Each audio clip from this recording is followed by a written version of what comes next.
लोकसभा 2024 में एबीपी सी वोटर के opinion poll के मुताबिक मध्य प्रदेश में 29 में से 28 सीटें बीजेपी जीतने जा रही है, जबकि एक सीट कांग्रेस के पास। यानी 2019 में जो तस्वीर, जो पिक्चर था मध्य प्रदेश चुनाव का, क्या वही तस्वीर इस बार रहने वाला है? हालांकि आपको बता दें कि ये ओपिनियन पोल है, कल चुनाव की तारीखों का ऐलान होगा। मेरे साथ इस वक्त कई लोग हैं, कुछ बीजेपी से हैं, कुछ कांग्रेस से और कुछ आम जनता भी यहाँ मौजूद है। मैं शुरुआत करूंगी इस बार आप कांग्रेस से जी। चलिए ठीक है, मुझे ये बताइए कि इस बार क्या तस्वीर रहने वाली है?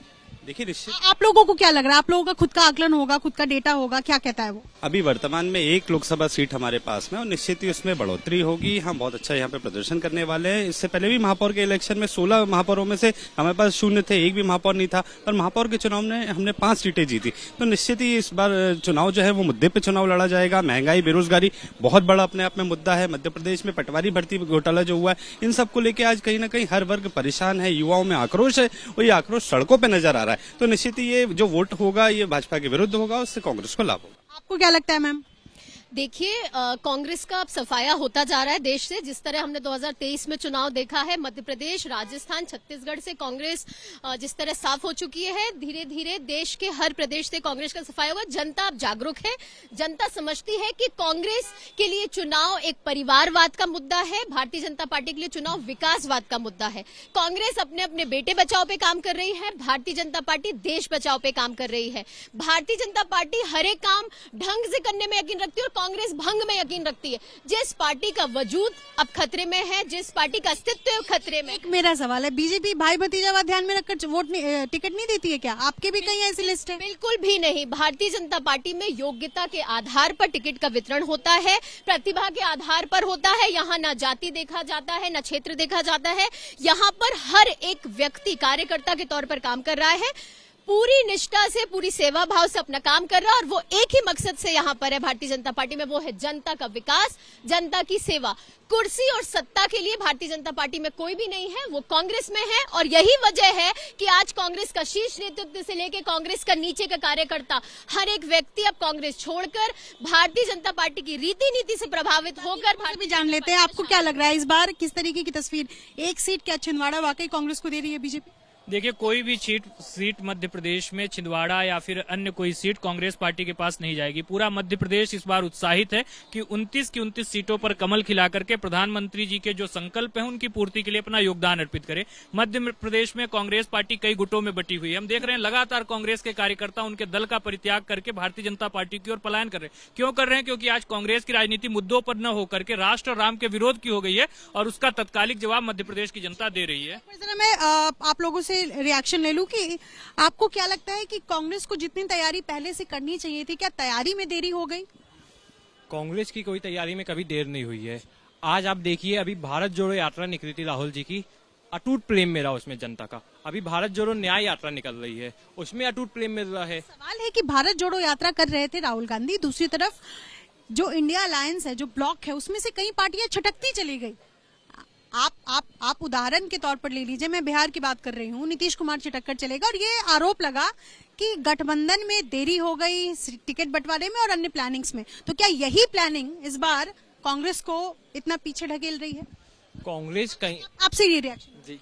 देखिए, कांग्रेस पार्टी ने जो किया है वो देश के लिए किया है, और आज से नहीं, इंदिरा जी के समय से देश के लिए कांग्रेस पार्टी करती आई है। और जो बात है कुछ लोगों की, चंद लोगों की इधर उधर जाने की, तो उससे कोई कांग्रेस पार्टी को प्रभाव नहीं पड़ने वाला। कांग्रेस सबसे बड़ी पार्टी है और आज कांग्रेस पूरे देश में परचम लहराएगी आने वाले चुनाव में, और मध्य प्रदेश में भी आप देखिएगा पहले से बेहतर परिणाम होंगे। और लोगों से मैं बात करूंगी, आपको क्या लग रहा है कि इस बार यहाँ कांग्रेस की तैयारी ढीली होने की वजह से बीजेपी को फायदा हो रहा है? देखिए, कांग्रेस की तैयारी कैसी है इसके बारे में तो मुझे जानकारी नहीं है, लेकिन हमारी तैयारी इस लेवल पे है कि प्रत्येक बूथ पर 370 वोट अधिक बढ़ाने का जो लक्ष्य है वो लेकर के हम लोग चल रहे हैं। जो सरकार की जल कल्याणकारी योजनाएं हैं उनको लेकर के हम आम जन के बीच जा रहे हैं और बहुत अच्छा रिस्पांस आ रहा है। अगर आप देखेंगे पिछले कुछ महीनों में लगातार पार्टी अभियान के माध्यम से जो हमारे हितग्राही हैं उनके बीच में हम जा रहे हैं, हमारे शीर्ष नेतृत्व जा रहे हैं, हमारे बूथ के कार्यकर्ता जा रहे हैं, और एक बहुत अच्छा माहौल है। प्रत्येक बूथ पे 370। आप जितनी वोट बटोर रहे हैं, यही तो आरोप लगता रहा है बीजेपी पर कि आप लोग वोटों की चोरी करते हैं, जबरदस्ती वोट दिलवाते हैं और वोट जो है वो चुरा कर ले जाते हैं। देखिए, वोट की चोरी नहीं होती है। जब आप अच्छा काम करेंगे ना, जब आप जनता के लिए काम करेंगे, जब आप पूरे 24 घंटे जनता के लिए लगे रहते, चाहे चुनाव हो या ना हो, हमारी पार्टी के शीर्ष नेतृत्व हमेशा जनता के बीच में होते, तब वो दिलों की चोरी होती है, वोट की चोरी नहीं होती है। मध्य प्रदेश का पिछड़ा, किसान, महिला, हर वर्ग जो है वो भारतीय जनता पार्टी पे विश्वास कर रहा है और मुझे लग रहा है कि इस बार छिंदवाड़ा जो पिछली बार हमारे मध्य प्रदेश की एक सीट छूट गई थी, उसको भी हम उसकी भरपाई करेंगे और मध्य प्रदेश में भारतीय जनता पार्टी 29 की 29 सीटें जीतेगी। छिंदवाड़ा जो बच गया है वो भी इस बार बीजेपी अपनी तरफ ही लेकर चली जाएगी, तो कांग्रेस के खाते में तो शून्य है। कांग्रेस 15 से 16 सीटों पर फाइट पे है और 15-16 सीटें मतलब जीतेगी। मोदी जी की जो फाइट पर है या जीतेगी? वो जीतेगी। मोदी की जो गारंटी थी 15 लाख लोगों को अकाउंट में पैसा आएगा, 2 करोड़ लोगों को बेरोजगार मिलेगा, सिलेंडर 400-450 का मिलेगा, ये सब ये मोदी गारंटी क्या हुआ? आज परिवार की बात दीदी कर रही थी, क्या जिनको 700 किसान मर गए वो मोदी परिवार के नहीं थे? क्या जो 2 करोड़ बेरोजगार घूम रहे हैं वो मोदी परिवार के लोग नहीं थे? आज मणिपुर में जिस प्रकार महिलाओं से अत्याचार किया वो मोदी परिवार के लोग नहीं थे? किस परिवार की बात कर रहे हैं? ओपिनियन पोल जनता के बीच से ही निकल कर आता है और ओपिनियन पोल बता रहा है कि 28 सीटें बीजेपी इस बार फिर से जीतने जा रही है। ऐसा कुछ नहीं होने वाला है, बीजेपी के तो बोल अलग है, ऐसा कुछ नहीं होने वाला। कांग्रेस इस बार पिछले सीटों से काफी अच्छा प्रदर्शन करेगी। भैया भी बात कर रहे थे छिंदवाड़ा सीट की, तो मैं बोला छिंदवाड़ा सपना छोड़ दो, वो नकुलनाथ जी और कमलनाथ जी का गढ़ है, वो आप बातों छिंदवाड़ा का नाम लेना छोड़ दो। वहाँ कांग्रेस पहले से थी, आज भी है और हमेशा वहाँ कांग्रेस रहेगी। जरा जो लोग यहाँ हैं, देखिए मैं 6 नंबर के पास मौजूद हूँ मध्य प्रदेश में, मैं क्विकली भोपाल के आम लोगों से बात करूंगी। सर, कैसा स्वाद है इसका? बहुत बढ़िया, बेस्ट। आप ये बताइए कि इस बार चुनाव में क्या होने वाला है? ओपिनियन पोल बता रहा है कि 28 सीटें बीजेपी और 1 सीटें कांग्रेस के पास। आपको क्या लग रहा है, वोट देते या नहीं देते? देते। क्या इस बार तस्वीर वैसी रहेगी? अरे आप उनकी तरफ मत देखिए, आप बताइए। बोलो वार्ता। बिल्कुल, इस बार रामराज है। अयोध्या जी में राम मंदिर का निर्माण हुआ है। पूरे मध्य प्रदेश से 29 की 29 सीटें आएगी। 29 सीटें। आपको क्या लगता है सर? आई थिंक मैम अभी जो माहौल चल रहा है उससे 29 सीट्स में से लगभग हम लोगों को ऐसा अनुमान है कि 7 या 8 सीट कांग्रेस को जा सकती है। 8 सीटें कांग्रेस को? जी। बिल्कुल तस्वीर उलट है। आप कुछ कहना चाह रहे हैं? मेरे हिसाब से 29 में से 28 सीटें बीजेपी की जीतेगी। छिंदवाड़ा की सीट फिर से नकुलनाथ के पास में जाएगी।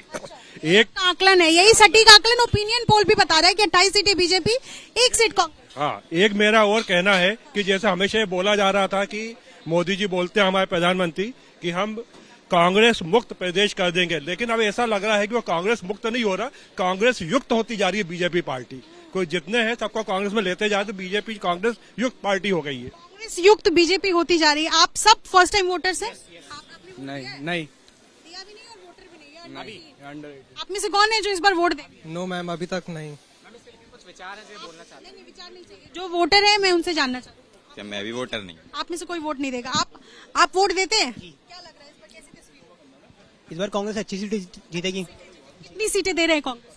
पता नहीं है, मैं कैसे बोल सकता हूँ। पता नहीं, कांग्रेस सीटें जीतेगी लेकिन कितनी जीतेगी ये पता नहीं है। सर, आपसे जानना चाहूंगी क्या कहेंगे? देखिए, कांग्रेस का तो ऐसा हाल हो रहा है जिस प्रकार से मंदोदरी ने रावण को कहा था कि राम विमुखा हाल तुम्हारा रहा, कोई न कुल रोवन हारा। और आप देखिए जिस प्रकार से भारत भर में ये सनातन विमुख हो गए, सनातन को डेंगू मलेरिया से तुलना कराई, एड्स से तुलना कराई, और एक तरफ आप वेटिकन में जब संत मदर टेरेसा का कैनोनाइजेशन प्रोग्राम होता है तो उसमें आप सोनिया गांधी राष्ट्रीय अध्यक्ष के तौर पर 2 प्रतिनिधि भेजती हैं, पत्र लिख करके पोप फ्रांसिस का अभिनंदन करती हैं, और साथ ही साथ जब राम मंदिर का निमंत्रण पत्र जाता है तो इस भारत की जनता ने देखा वही पत्र लिख करके अस्वीकार करती हैं। तो वो जो बात मैं कह रहा था, राम विमुखा हाल तुम्हारा, जो मंदोदरी ने रावण से कहा था, निस्संदेह इस प्रकार भगवान रूपी जनता यही कह रही है कांग्रेस से कि कांग्रेस का बहुत बुरी दुर्गति होने वाली है। आप वोट देती हैं? जी अभी तो नहीं देती हूँ। फर्स्ट टाइम वोटर है, इस बार देंगी? यस। मैं एक फर्स्ट टाइम वोटर से जानना चाहती हूँ कि आप जब वोट देने जाएंगी तो आपके लिए कौन कौन से मुद्दे हावी रहेंगे? अपना अंगूठा यानी आप जब वोट देंगे उस वक्त। मैं तो बीजेपी को ही दूंगी, क्योंकि युवाओं के लिए जो बीजेपी ने किया है ना, उसके लिए मैं मतलब बोल भी नहीं सकती हूँ, क्योंकि इतनी सारी योजना युवाओं के लिए करी है, पढ़ाई से लेकर लाडली बहना, लक्ष्मी, ये वगैरह वगैरह। जो लाडली बहना तो राज्य की योजना है, केंद्र में इस बार क्या मोदी सरकार फिर से आएगी, क्या लग रहा है? बिल्कुल फिर से आएगी मोदी सरकार। मोदी सरकार को आना चाहिए इस बार फिर से। क्या सनातन धर्म को लेकर के ये विपक्ष बीजेपी आरोप लगाती रही है कि अपमान किया कांग्रेस ने, ये इस बार चुनाव में मुद्दा बनाएगी बीजेपी और ये क्या भारी पड़ेगा? मैं भारतीय जनता पार्टी के अभी जो साथी हमारे खड़े उनसे पूछना चाहता हूँ, क्या शंकराचार्य पोप के समर्थक हैं? इस सनातन धर्म के 4 स्तंभ में 4 शंकराचार्य हैं, 4 पीठाधीश हैं, चारों ने मना कर दिया आने के लिए मोदी जी के प्रोग्राम में। क्या वो भी पोप के समर्थक हैं? क्या वो भी क्रिश्चियन हो गए या वो भी अन्य धर्म के हो गए? अधूरे मंदिर को बनाना, अधूरे मंदिर की प्राण प्रतिष्ठा करना, हमारे चारों शंकराचार्य ने सनातन धर्म के अनुसार उसको मना कर दिया। और जब शंकराचार्य जाएंगे तब सोनिया जी भी जाएंगी और सब जाएंगे। ये कुछ कह रहे हैं, ये श्री राम के नाम का विरोध क्यों? ये सवाल है हमारा कांग्रेस से। आप पहले राम को काल्पनिक बताते हैं, सुप्रीम कोर्ट में ये शपथ पत्र देते हैं, राम मंदिर की कहते हैं तारीख नहीं बताएंगे, जब तारीख आती है। देखिए, सबसे पहली चीज तो यह है कि 2 शंकराचार्य ने मना किया था और पूज्य शंकराचार्य को राजनीति के केंद्र में लेकर के आना कांग्रेस का धर्म विरोधी स्टैंड है। पूज्य शंकराचार्य को राजनीति के केंद्र में लेकर क्यों नहीं आए? मैं पूछा था शंकराचार्य जी क्यों नहीं आए? राम की प्रतिष्ठा प्राण में शंकराचार्य जी को नहीं बता रहे। आपने 4 शंकराचार्यों का अपमान किया है, भारतीय पार्टी ने सनातन धर्म का अपमान किया है, शंकराचार्य जी का अपमान किया है। बात सुन लेते हैं आप। देखिए शंकराचार्य जी के बारे में आप देखिए, शंकराचार्य जी ने स्वयं बोला वो एक महागुरु हैं और वो उनकी बहुत सारी क्रियाएं होती हैं। और स्वयं शंकराचार्य जी ने कहा कि उनका मन था, लेकिन उस समय इतनी सारी जनसंख्या पहुंच रही थी, जनता पहुंच रही थी, तो उसमें वो संत की जो संहिताएं होती हैं, संत के जो प्रतिदिन के नियम होते हैं, उन नियम को करने में कठिनाई आती है। 2 शंकराचार्य ने स्वयं कहा कि आप कुछ कहना चाहते हैं? देखिए, कुल मिला के मूल मुद्दा ये है, बताने के लिए, पेश करने के लिए कोई रिपोर्ट कार्ड नहीं है। चुनाव से पहले जो वादे किए थे उसमें से एक भी पूरा नहीं कर पाए।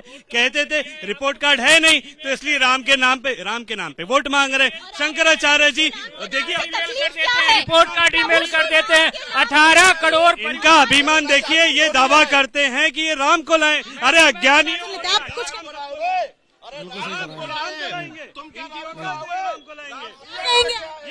खजराहो क्या कहेंगे